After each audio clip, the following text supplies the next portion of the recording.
सिराजुद्दौला जब new new ruler बना तो उस टाइम मिसयूज हो रहा था बहुत ट्रेड का। कैसे हो रहा था? ये देखो, ड्यूटी तो फ्री थी बंगाल में, एनुअली ये लोग दे रहे थे, बट कुछ जो एम्प्लॉय थे ब्रिटिश ईस्ट इंडिया कंपनी के, वो जो पास मिले थे इनको 10 तक उसका मिसयूज करने लगे थे। और in the protect of company के, हम कंपनी के कंपनी के लिए ट्रेड कर रहे हैं, बट वो लोग जो है पर्सनल ट्रेड करने लगे थे और खुद की जो है गुल्ला के भर रहे थे और कंपनी को चूना लगा रहे थे। और इसको तो अलग ही लग रहा था चूना, क्योंकि ये रूलर है, उसको कुछ बन नहीं रहा।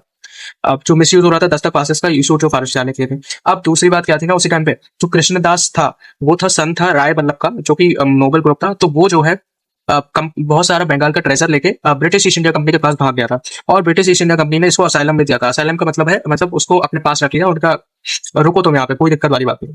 और तो फिर इसको सिराजुद्दौला को गरज लगा बहुत यार, कम पूरा ट्रेजर ले गया बंगाल का। अब ये सब चीजों को देखते हुए ना, फिर सिराजुद्दौला ने फ्रेंच ईस्ट इंडिया कंपनी और ब्रिटिश ईस्ट इंडिया कंपनी दोनों से बोला कि भाई टैक्स दो, ठीक है, अब हम इंडिपेंडेंट स्टेट है, कोई मुगल उगल का राज नहीं चल रहा, हमें टैक्स चाहिए। फ्रेंच ने तो अग्री कर दिया कि हाँ भैया हम टैक्स देंगे, कोई दिक्कत नहीं, बट ब्रिटिशरों ने मना कर दिया। सो फिर इसको गुस्सा आई सिराजुद्दौला को, तो सिराजुद्दौला ने विद ह्यूज आर्मी अटैक कर दिया फोर्ट विलियम।